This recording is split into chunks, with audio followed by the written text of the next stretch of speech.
And I'm asking you to keep your open mind, because in the next 50 minutes, potentially could change your professional world in a very significant way. And I can promise you that I will be challenging conventional wisdom and very possibly some of the beliefs and assumptions by which you may have been operating, because that may be where the problem is. So just want to let you know to keep your mind open, and also make sure you don't multitask during this webinar. I know that's really easy to do during a webinar, but I'm going to ask you not to do that, because what I'm speaking about goes deeper than just simple thinking. It's just going a little bit deeper into who you are as a person. So just keep your focus here. I can promise you it'll be worthwhile. Here's what we'll be covering real quick. We'll be talking about what I call reimagining or rethinking your future. Then we'll talk about an easier path to getting there by removing barriers that are essentially hidden or unknown to us. We don't even know they're there, which is what makes them so effective in serving as barriers. But once you start to see them, you'll recognize them pretty quickly. And then talk about how anyone can do this, anyone can apply this process that I'll be sharing with you, and unfortunately why most won't. And I think understanding why a lot of people don't follow it could really help you make the decision to follow it. I'll also be sharing some case studies with you, because there's nothing like hearing about how your colleagues have applied some of these principles. They're very, very, very illustrative.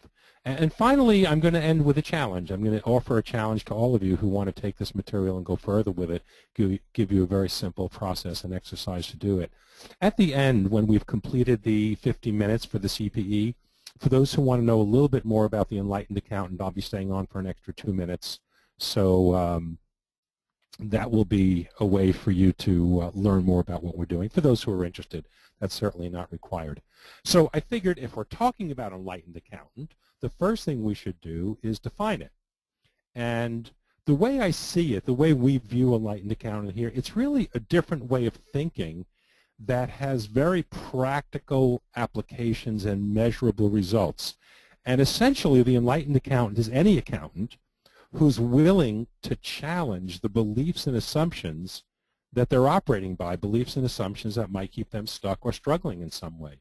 And so being an Enlightened Accountant is a choice that anybody really can make. And if you consistently apply what you learn here today, it will have a huge impact on your practice. I know it's done it for a lot of other people. So this is what's available. It's not some far off in the distance thing to aim for, but Enlightened Accountant is inside all of us, and it's available to anyone who really wants it.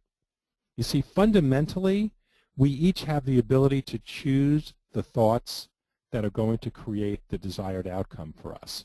You see, the simple truth is that our practice or our career is a reflection of our thinking.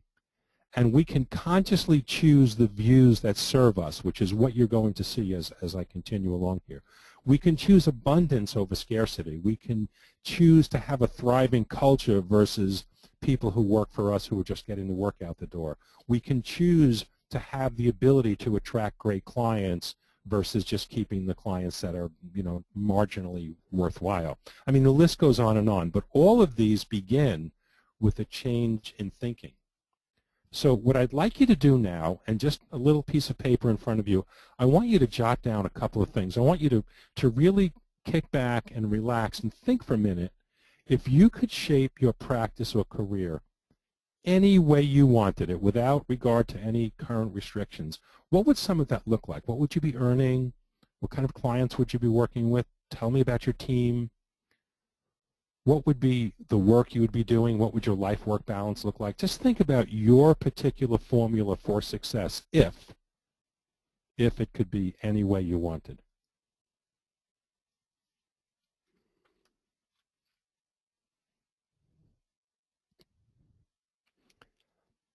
And as you're writing that down, I also want you to make note of, I'm just going to skip ahead a couple of slides here. I want you to jot down one or two of the thoughts that arose as you reimagined your future. I really want everyone to do this. So the thoughts that came up as you talked about, what you'd like your practice to look like, what you'd be earning, the work you'd be doing, and all of that, notice if there were any thoughts that came up in opposition to that. We call those negative or self-limiting thoughts about why it can't happen, why it won't work, anything like that. So just make note of those, because interestingly, whenever we go for something beyond what we already have, thoughts tend to arise and tell us why we can't do it. It's sort of just trying to hold us where we are. So it's very important, and we'll be using this later, that you write down one or two of the thoughts that came up, if any did, that will tell you why this cannot work. And now with that, as you're writing those down, we're going to launch our first poll, because what I'd like to know is, what does that future look like for you? Great, thank you, Rick. We've just launched our first poll. The question here is, describe your future. There are 5 options available there, and you can select all that apply. Reminder that voting in the poll questions is required in order to receive CPA for this.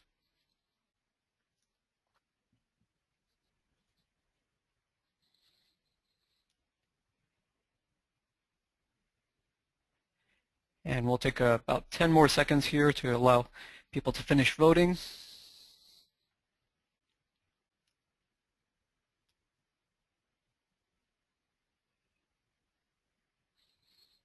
Okay. So let's go ahead and close that. So Rick, you can see the results here. Work is rewarding, fulfilling, engaging was the top vote, but a lot of other choices got a lot of votes as well. Yeah, that's beautiful. Well, we put a lot of great choices on there, but it's always interesting to see how it comes in. I think the 2 leaders are rewarding, fulfilling work and enjoying the perfect life-work balance. I mean, it's pretty hard to say no to any of these. And being valued and appreciated is right up there. They're all pretty highly rated. All of this is possible, and we tend to historically go about by looking for solutions in outside of ourselves. We look for better marketing and systems and processes and programs and software, and all of those things are incredibly valuable and useful. However, there's another piece to the puzzle that we tend to ignore, and it turns out to be a very significant piece of the puzzle if you really want to have those things in your life. So let's talk about it. And it's about you. It's about us as human beings. And again, just stay open to what I'm sharing. If it makes sense, great, allow it in. If not, that's completely up to you. But, you know, if I'm in a room of people and I say, okay, who thinks they live in the real world? So everybody raises their hand. Everybody lives in the real world. But the truth is, the real world that each of us lives in is really between our ears. We live in a world of perception. We each perceive the world in our own way. And that's the world we live in. That's the world that's between our ears. So you have 10 people standing on a street corner and something happens, an accident, let's say a car accident. And then people are interviewed, what happened? There'll be different descriptions of what happened. Now, only one thing happened, but we all perceive things differently. So it's very important to understand that to a very significant degree, for all of us, the world we live in is really the world that lives in our heads. Very, very important. So it follows then that most of the obstacles that we experience, not all, but most, are a result of how we view things. And I'm going to give you some very specific examples that you will be very clear about this. So I'm not suggesting for a moment that there are not real hurdles out there. Of course there are. I mean, that's called life. But the truth is, the biggest obstacles, the ones that keep us the most stuck, turn out to be the views that we hold about things, because our views become self-fulfilling prophecies, and that's what keeps us stuck. So I'm going to show you how this works. We're going to examine this, and then we'll talk about how to undo some of those views. But one thing you need to understand about it, and this is really important, the world reflects our beliefs as truth. The world doesn't care what we believe. It reflects it back as truth. It's like the mirror. The mirror in the morning really doesn't care what you look like. It just shows you back an image. And that's because our views act as filters, and they allow through whatever is consistent with the view, and whatever's not consistent, they don't pass through. So take a very simple example. Let's use a political example. So let's say we have some very conservative-minded people, some very liberal-minded people. So that's a whole bunch of decisions and assumptions and beliefs and filters that are operating in the brain. Now you put a bunch of those people together in a room, and you watch a speech of the president. And then after the speech, you interview the people and you say, so what did you hear? What did you hear in the speech? And you know very predictably what each group is going to say about what they heard the president say. And there'll be very, very different views, won't they? So the thing is that they will have evidence, I can guarantee this, we all know this to be true, to support their view. Because the world doesn't care what we believe. Everybody's right. Everybody's view has evidence to support it. For many people, there's a lifetime of evidence to support the views that they hold. What we don't realize is the evidence supports the view because the view is filtering out that which is inconsistent with it. And again, I'm going to give you some examples from the world of accounting that I know you can relate to. And to help me structure those examples, what I'd like to do now is launch our second poll. I want to know, where do you struggle in your practice? And again, check off all the items that apply. Okay, thank you, Rick. We've gone ahead and launched the second poll. So where do you struggle? There are 5 options here. Please select all that apply.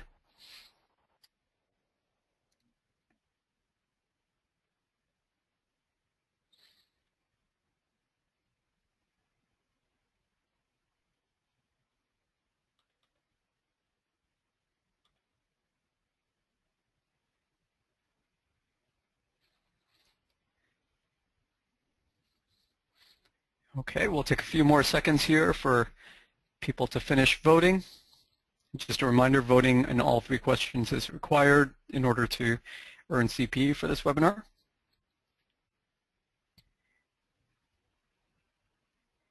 And let's go ahead and close it out there. So Rick, we see the results here. The considerably #1 choice was getting paid for my value. Second was attracting and retaining good clients. Wonderful, wonderful. These are common issues, so they were not hard to guess. Now, what I'm going to do for you is to show you for a couple of these. One is getting paid for value, and 2 is attracting great clients. I happen to have a pretty good idea what would lead. I'm going to show you how the views are formed, how they operate, and then, of course, the really important piece is what can you do about it. And just so you know, what I'm sharing with you is, I guess in a way, I guess I might call it ancient wisdom. It's not something I invented. I was fortunate enough to discover it and figure out a way that we can apply it in our world. But if you read through any of the sages over thousands of years, from the religious leaders to the enlightened ones, and they all pretty much say the same thing, that our thinking controls our world affects our world is shaped by our thinking, change your thinking, change your world, all of that. It's really been out there a long time. So what we've done here is found a way to really apply this in a very practical sense so that you can use it. So a very simple view on how beliefs are formed, how we form our views. So something happens, there's an event, and then based on that event we have an interpretation. We add the meaning to that, and that interpretation is different for each person. And then based upon that interpretation, we make a decision of how to be. And that's where we form our actual view. That's where the belief is formed. So let's fill in the blanks so it makes more sense to you. So something happens. This is something you've all experienced, and it came up as one of your big issues about fees. So a client complains, or they leave us, or we lose a proposal because of fee. They tell us, gee, great presentation, but you know what, we found someone who's going to do it for less. So we don't get an engagement because of fee, or we lose a client. That happens all the time, or at least sometimes. So now there's an interpretation. Well, clients want low fees. They have other options. Now that's a very reasonable interpretation, and just so you know, I never ever argue with anyone's interpretation because it's just a view. Views are neither right nor wrong. They're just views. They are. And they're always substantiable. They can be substantiated, otherwise people wouldn't hold them. So that's the interpretation. So we make a decision. Well, if clients want lower fees, we better keep our fees low if we want to survive. No one could argue with this, and this is why most accounting firms are very careful when it comes to fees and keep their fees low because they're afraid of losing clients. So let's take another view of this. Let's see what else is possible. What happens never changes. Same thing happens. Clients complain or leave, or we lose a proposal because of a fee. But we place a different interpretation on it, and this is where we have choice. The client didn't feel the value they were getting or perceived they were getting justified the fee. Now, I can validate that view as well, because when people say something is too much money, that always means in relation to perceived value. If I were to say to you, is $5,000 a lot of money, you couldn't possibly answer that question until I first told you for what. You have to know what it's for to know if it's a lot of money or not. If it's for a beautiful pen, yes, a lot of money, no thank you. If it's for a brand new S-Class Mercedes, is it stolen? That's an amazing price. So it's the interpretation is always value versus what I'm paying. Now, if we take this interpretation, there's a different decision on how to be. The old decision was we better keep our fees low if we want to survive. This decision is we just need to learn ways to deliver and communicate our value in ways that matter to the client, and then we can get paid well for it. That's another view. And I pose this question to you, which belief is right? Because this is an argument that you could be having in your firm with your colleagues and so on. Which view is right? Clients won't pay for value. Clients will pay for value. And here's the real answer. I want everybody to decide which one you think is right. And I will now tell you. And you should know, you should be able to figure out the answer on this one already. They're both right, whichever one you believe. The world doesn't care what we believe. It reflects it back as truth. Those who carry fear around pricing have a lot of price resistance. Those who can communicate value have much less price resistance and get paid a lot more money. So the question when it comes to beliefs is never which belief is right. That's not really a relevant question. Here's the real question that I want you to think about. What result will each of these beliefs create? That's what you want to think about. Because we do have the ability to change our beliefs once we see them as beliefs or conclusions. You see, that's what you have to understand. It appears automatically. It's sort of like the programmed mind, and we'll be talking about that a little bit more. Our mind is programmed. These things are stored in there, and so we automatically we watch the fee, keep the fee low, but when we step back and examine it and ask ourselves, what's operating here? What's the belief that's operating? Is it serving me? All of a sudden, we start to see that we have some choice. So let's look at one more of these, and then I want to give you some awesome case studies to show you how this stuff actually applies in the real world. And by the way, I welcome questions, love questions. I'm hoping we have some time at the end for the questions. If we don't, I promise you that whoever submits a question, I will personally respond to you. So please feel free in the Q&A box to submit your questions or comments. And feel free to disagree as well. That's fine. I welcome all points of view. So here's another example. This is about getting new clients, attracting great clients. So something happens. We market. We talk to prospects. We ask for referrals. Results are weak. Interpretation.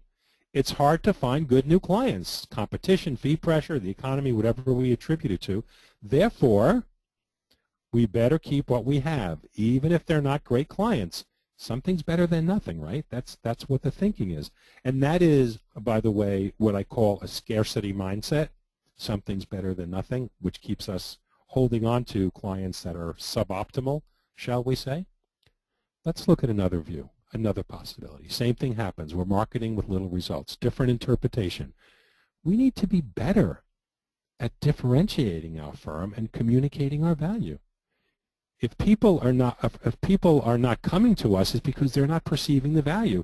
So the decision on how to be is we have to be better at communicating our value. So because if people understand how we can impact their world, we'll get some great clients. It's really as simple as that. Now, I know this is true because I know firms that are doing it.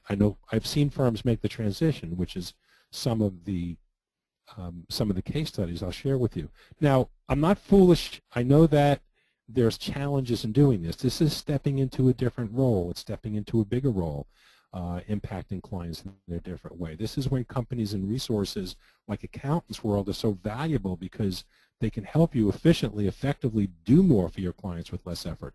But you have to first understand that this is the goal. You have to impact your clients in a way that matters to them, and you have to be able to communicate that value. That's where it begins. Then you find the right tools and resources to do it. This is a little diagram that shows how to achieve the results that we want.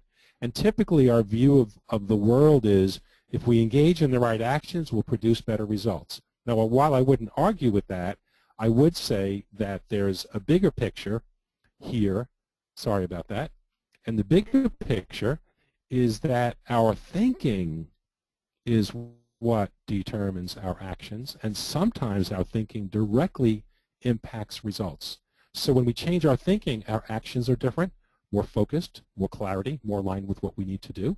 An example is just the sample I just gave you about hard to find clients, keep crappy ones. So if that's your thinking here, your actions will be to hold on to those clients. If the thinking here changes and says, well, we just need to be better at delivering and communicating value, then the actions start to be learning ways to be better at communicating and delivering value. Obviously, that's going to produce different results, different conversations with clients. Everything changes as a result of that. First, thinking must change. Everything changes with thinking. And how do we change our way of thinking is one of the questions that came up, and that's what I'm going to be showing you in the next few slides. Another person wrote, damned if I know how to differentiate our firm, communicate a value, and how we can impact their world. Well, I really respect that, and here's my answer to you. With all due respect, start thinking about it, because start looking for those answers, because there are a lot of ideas and solutions out there that can tell you how to do that. And it's the firms that are doing it, and I know many of them, are having huge success. And one of the reasons they're having such huge success is because they're still in the minority. Most firms are still plugging along, doing what they've always done, and wondering, why do clients see me as a commodity? So you have to start asking better questions, which you're posing there, that I love. How do we differentiate? How do we communicate value? Those are the right questions. If you follow those questions, you'll get the right answers. So now I want to give you some case studies. I want to talk about how this applies in the real world.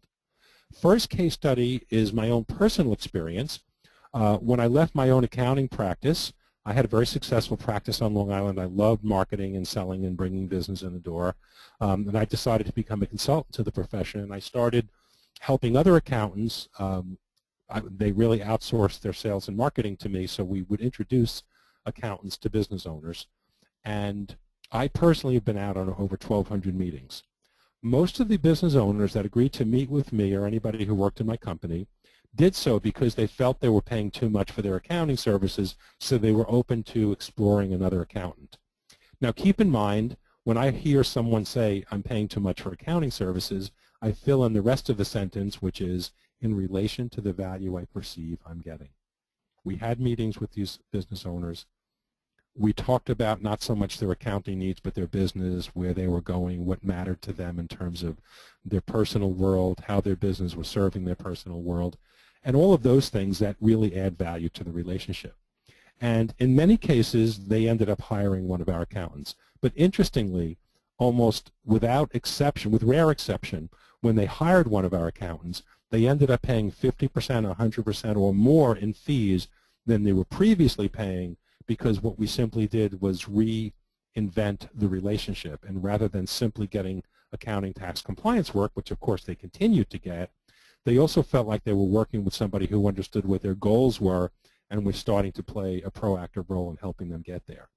So we completely destroyed the belief that says clients won't pay for value. They will. They just have to feel the value. And value has to be defined in their terms, not yours. Value to a client is not getting accurate on-time work or responsive phone calls. That's necessary, that's critical, but that's what they expect. So now I want to share with you 3 more case studies, really fascinating stories of different firms in different parts of the country, and I'll show you where they are.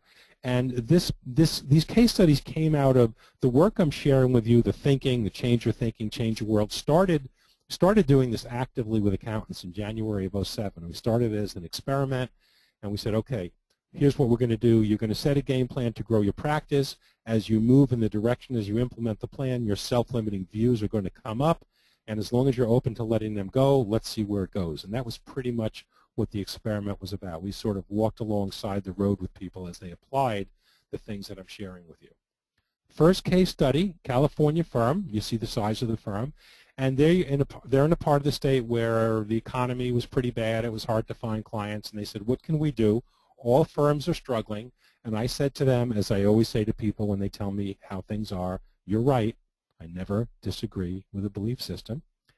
But they started to see that it was just a belief system. And I said to them, you can't tell me that a business owner, if you help them increase their business, make changes in their business, if you really partnered with them for their success, that they wouldn't pay more money for you. So what they did was they started to have more conversations with their clients, what we call discovery meetings. They were looking for additional ways to bring value to clients, to play a bigger role. And they started going deeper in the financials, doing more industry analysis, looking for areas where the client could make improvements in operations. And as they started to step into this bigger role, rather than just a compliance, here's your statements, here's your returns, call me, as they stepped into the bigger role, the clients loved them, paid them a lot more money, and as a result, they had some substantial fee increases from clients because they were playing a much more proactive role. Now, did they have a learning curve? Of course. But honestly, the way they described it, the managing partner said we were probably 85 or 90% of the way there in really knowing how to help clients, run better businesses. He said we had to do a little bit of learning and read a couple of books. He said it wasn't all that hard. But the firm is thriving to this day, and they're doing a lot of other really awesome things. The next firm I want to talk to you about, one of my personal favorites, are actually up in Alberta in Canada. You see the size of the firm. Their biggest issue is competition for talent. In that province, there's a lot of oil and gas being discovered. The oil and gas industry is sucking up the financial professionals. So it's hard to attract talent, and they cannot compete. These firms pay well up there, but they cannot compete with what oil and gas can pay. So they were finding it not difficult to get business. There was a lot of business up there. The economy's good, but they couldn't attract talent. So they said to me, we can't get good people here. People are going away to work for the oil and gas for more money. And I said to them, that's just one point of view. And of course we argued a little bit. And they said, okay, well, what else is possible? And I said, you tell me. Why would people want to work here? If you can't match on salary, what else can you do? And they started to think about it. And they decided to create a culture where the right kinds of people with leadership potential, people who really cared about serving others and serving the community, which when you're dealing with accountants, it's not that hard to find people with that kind of a heart. They said, we're going to create a culture that really nurtures people that want to make a difference. And they built an incredibly loyal team. And I want to read something to you. It'll take just a minute. This is an email. This is word-for-word email I got from the managing partner about 3 months ago when they had a firm retreat. This is just a piece of the email. Each team did a presentation on ways we could provide greater value to clients. What they did was amazing. They had skits, role-playing, singing, PowerPoint, brief TED Talk. Each team was applauded when finished. There was no delineation between the compliance and consulting folks, all as one. There was laughing, me sort of crying, seriousness, everything. It was truly great to see the level of alignment we actually do have amongst the 15 of us. This was the first time I was able to see it all come together in the same room at the same time. Very cool to see a lot of our hard work and investment pay off in such a vivid way. I don't have to tell you how beautiful my day was when I read that. But that's what's possible. And they probably did a dozen different things to create that kind of culture. But the first thing they did, and this was the shift in thinking, is they realized they had to let go of this idea that we can't attract people and ask themselves, how do we attract people? And how do we create this culture? It wasn't like, oh yeah, let's create a wonderful culture, and they just did it. They did research. They started reading and learning what are some of the great cultures and what makes them great, and what are the things we can do here. So I'm not suggesting it's just an instant overnight success. It's a process, but so what? Time's going by either way. So they just had extraordinary results, and it's an awesome firm to work for and talk to. The last case study I want to give you is a firm in Florida. And I'm just going to get a cough drop. Pardon me for a moment. So here's a firm that was a pretty good-sized firm, reasonably profitable. Their issue was the team had to be managed, work to get done. If you didn't sit on top of the team, things just didn't get done. And so their beliefs were people are not really that self-motivated. Unless you manage them closely, they're going to just goof off or something like that. And I said, that's just one view. Now, just so you know, I always say that to people. It's just a view because everything's a view. So they said, what do we do? I said, I don't know. Well, how about creating a team that manages itself? And they said, how do we do that? And I always turn back to the person asking the question. You tell me. What would make people want to manage themselves? So they started reshaping a lot of things. They created incentives. For example, they tied people's compensation, not totally, but to a very significant degree, on production.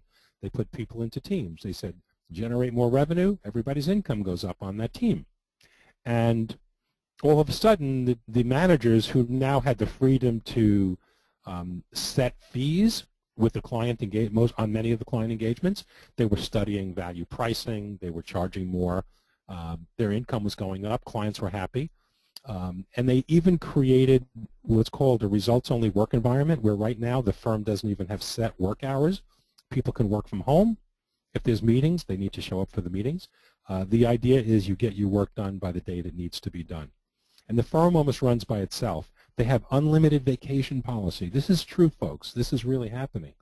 What happens is if you want to take a week or two off or whatever, your team covers you, but then you do that for them. So everybody works it out within themselves. They enjoyed 130% realization rate last year. 130%, only because of value pricing. This is a firm that runs by itself. In fact, they just made someone a partner recently, so there's 3 partners. But the partner that I work more closely with every year takes on average, are you ready, 13 weeks vacation a year. You want to talk about life-work balance? Talk to her. She's mastered it. These are just some examples. I literally could go on for hours and hours. These are just some examples of what's possible when you start shifting your views. So I want you to just type into the Q&A box, take a moment. Where are you challenged? What do you see as your biggest challenge? Just take a moment and type it in. I want to see what some of those challenges are that you're facing. And the challenge would be to get from where you are, your current day reality, to that ideal practice or career that you've been thinking about.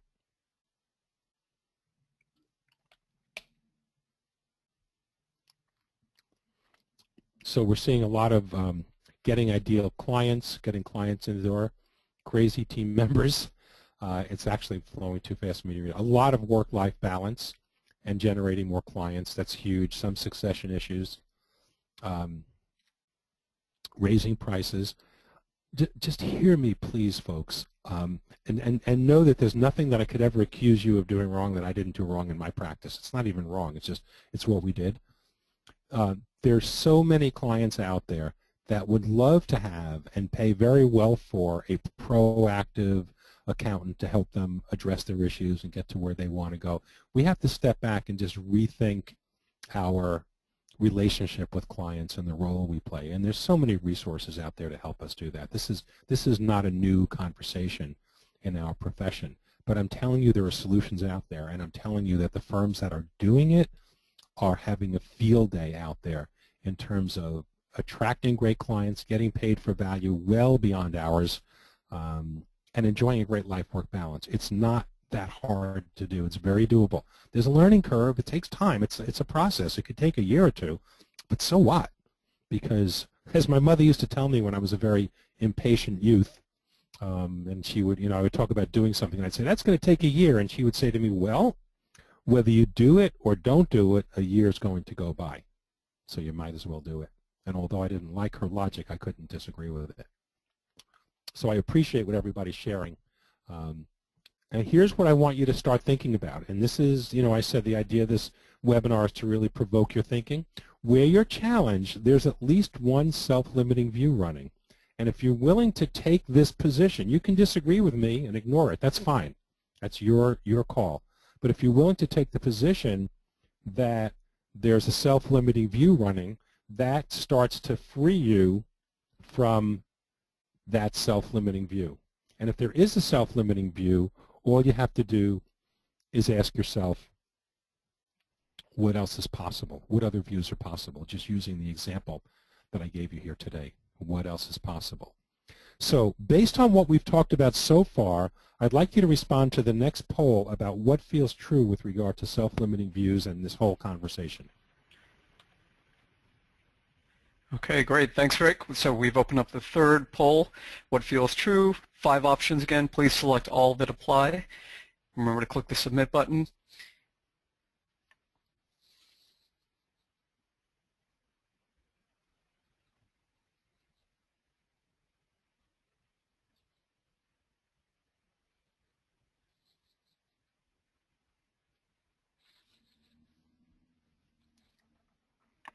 And we'll take about 5 to 10 more seconds here. Please get your answers in, and just a reminder that voting is required in order to receive CPE.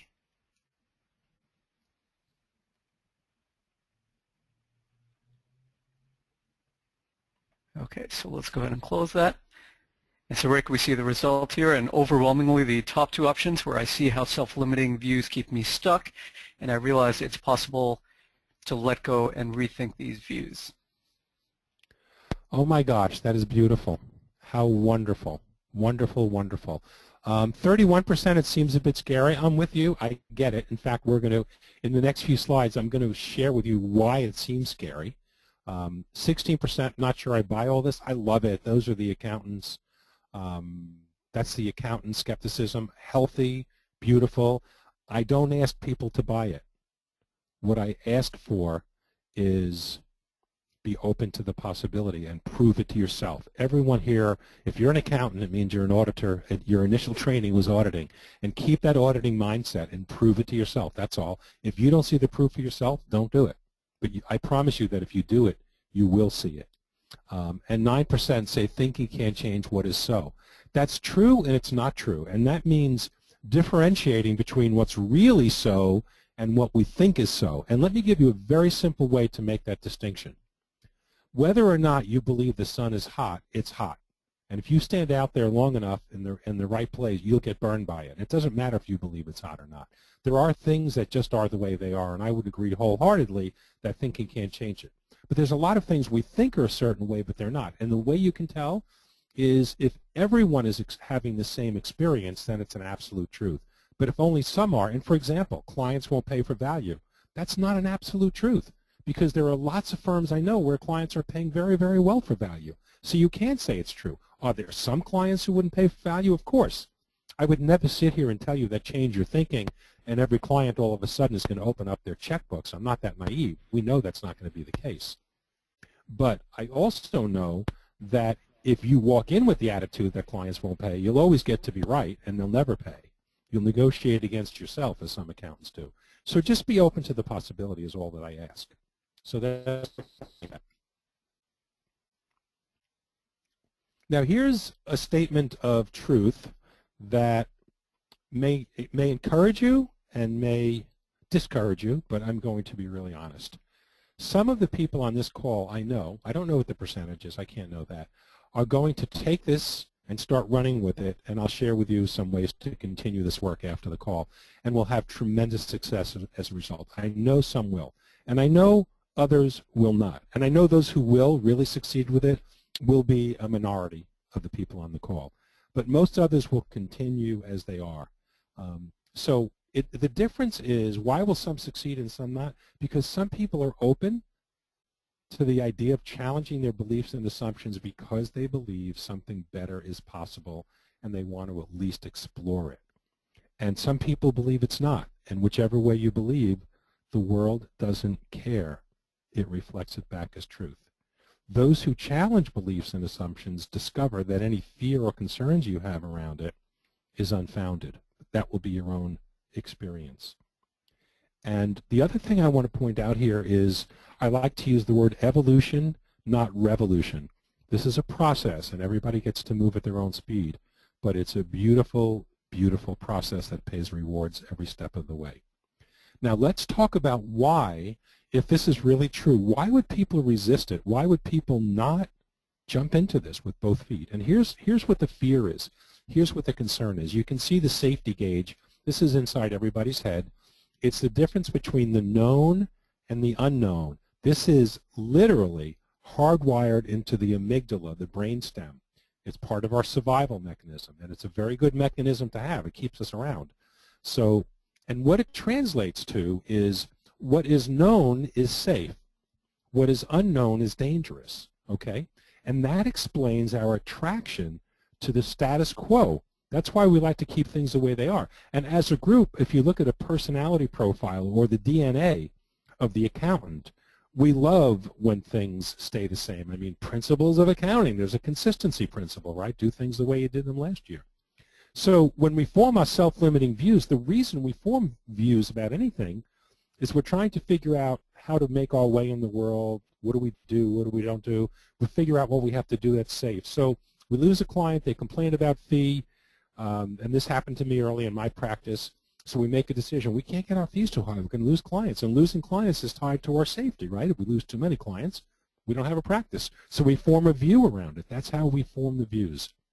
So when we challenge them, we feel unsafe. Now, I'm going to give you a personal example of a self-limiting view. Earlier, we did an exercise, and I said, imagine your future, your ideal practice, your ideal career, and you took a few minutes to do that. And then I said, write down the negative thoughts or views that were in the way, that you felt that would stop you from doing it. I want you to look at what those views are. And take a moment, please, and type those into the Q&A box. What were the thoughts that came up in your mind when you were thinking about having this ideal practice or ideal career? What were the thoughts that came up? I'd love to see what they are. So take a moment, type them in the Q&A box.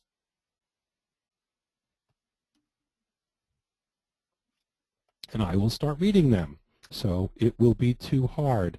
It's tough to accomplish, but would be rewarding. Good. Clients won't pay fee increases. Can't find help. Too few clients. Don't know how to get there. Time is a limiting factor. Will be hard to sell to my manager. Too much work. Limited success. Anchored in the practice. I love it. These are flowing in. Listen to me, folks. Listen to me. These are self-limiting views. I'm not saying there aren't issues or challenges, but if you see it as a reality, you will stop. If you see it as a self-limiting view, I'm not saying there's no challenge, then the question becomes, how do I get past this? What else is possible? This is what I mean when I talk about shifting your thinking. Because what our minds are doing is wanting to keep us safe and keeping us where we are. And that's what you're seeing. That's what you're seeing in operation. You just personalized it. And what our minds tell us is why we can't do it, why it won't work, why it doesn't make sense. Whatever the reasons are, their goal is to stop us from taking action. And you can see how it does that. This is your mind's resistance. So we want to stay in our comfort zone, even though we would readily acknowledge that it's not the way I want it. I know something better is possible. I'd love to have better life-work balance. I'd love to attract more clients. We know we want something better than what we have, but we live in this comfort zone. But I want to share something with you that I heard recently from someone about their comfort zone, an incredible insight they had. And he said, after seeing how some of my self-limiting views were making things a lot harder for me, keeping me from what I really wanted, I realized my comfort zone wasn't all that comfortable. And so if I'm making your comfort zone less comfortable today, I've done my job. So here's the reality, and I want you to understand this. It takes an effort to break through. It takes a conscious effort to break through the unconscious, what I call programmed thinking, the self-limiting views that run the show, that run our mind, that make decisions for us. Because self-limiting views are habitual thought patterns, and it can take some effort to overcome them. And it is helpful to have guidance along the way, someone or someones that can really help you along those lines, because it's hard to see them in ourselves. And this is the work of the Enlightened Accountant. This is why the Center for Enlightened Accountants been opened up. And just so you know, it's a free center, so I'm not selling anything here, and I'll talk about it in a few minutes. But it is for accountants that want to move in this direction, that want to change their world and recognize that their thinking is a big part of it. It's not the whole thing. Obviously, there's other changes in learning that has to happen, but first, it has to be in our thinking.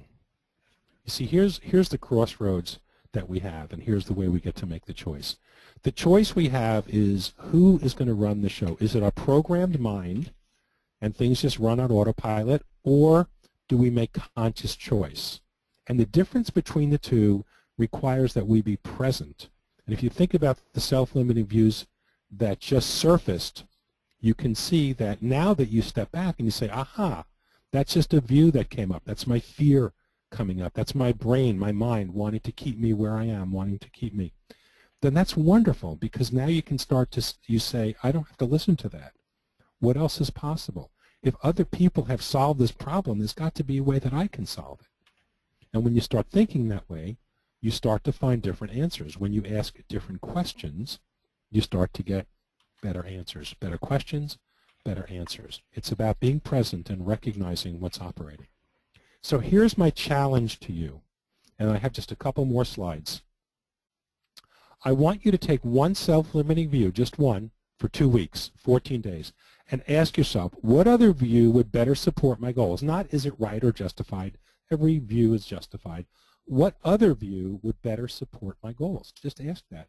And then, here's the challenge, live as if that alternate view is true for 14 days. That's it. Just try it for yourself. Use your audit, prove it to yourself mentality. And I'd love you to share your experience in the forum within the Center for Enlightened Accountants. It's free to join, like I said. And by the way, that's the wrong URL, so I'll give you the correct one in just a moment. So let's go back to the definition I shared earlier because I think it'll have more meaning to you. Enlightened accountant is a choice that you can make in any given moment, and it's an accountant who chooses to free themselves from self-limiting views to achieve success on their own terms. Happy, authentic, present, empowered. I will tell you that inside every one of us is an enlightened accountant waiting to be revealed. It's available. This is absolutely our potential and our right as human beings. And so we're thrilled to be working with so many accountants. And we started the Center for Enlightened Accountants, and that, by the way, is the correct URL. We started the Center for Enlightened Accountants as a request of all there's several hundred firms that we're working with who said we need a place online to talk, to collaborate, to share resources and all that. So I'm going to take a couple of minutes now and show you a few quick slides on the center. This will be very, very quick. But that's the URL to look at right there. And what happens when you come in is you open up an account. You're not going to get emails bombarded. It's all private list. It's centerforenlightenedaccountants.com. We don't share your information with anybody. And there's a bunch of things when you get in there, a user guide to get started, discussion forum. You'll see questions that came out of today's webinar as an example, the challenges you're facing. We'd love for you to start posting those in the center. Whatever you post as the difficulties and challenges you're facing, I promise you, we will respond to. We absolutely will respond to because we're here to support you. Oh, I just have to read one comment. I'm reading this as we're going through this. Actually brought tears to my eyes. Try and help clients with these concepts, but I don't do it for myself. You can do it for yourself. That's what we're here to do. We're here to support that. Someone else wrote, and I'm reading this because I think it's very universal. I can think it very well, just extremely difficult to implement. We can get over that because what you're getting over is the mind's desire to hold things in place. So you can see this is the kind of support, these are the kinds of conversations that we have in the center. And the beautiful thing is that you'll be hearing from a lot of people in the center who are already doing this, living this, from accountants who are successful. So it's not just us talking about what's possible, it's about colleagues sharing with each other. We know some of the most beautiful wisdom that you will get from being in the center will come from other people who are in there. There's a great ebook in there called The Human Element, so you can download that and read it, and it's free. And then there's discussions, as I talked about, that you can participate in. That's all part of the deal. And there are some training programs we're going to be loading into the center and other resources, some stuff in there. Most of it's free. Eventually there'll be some things that there is a price tag on, but it's very, very nominal. Just to kind of keep the center alive is really what it's about. So here's what I will end with. What are you going to choose? Right now there's an opening. Right now there's a possibility. At the very least, what I encourage you to do is to be part of the conversation. Go to the Center for EnlightenedAccountants.com, join in, read the ebook, participate in discussions, and just stay open to the possibility and allow us to support you in that direction. I deeply appreciate your time, your attention, and hanging out with me past the 50 minutes. And thank you again to Accountants World. Rick, thank you so much for your time today and your presentation. And actually, Rick, if you don't mind, there was a question that came through from a couple of people, and if you don't mind me asking right now, and you can respond to it? Of course. They said that one of the challenges they face is that they've tried to implement change in the past and it didn't work. What would be your response to that?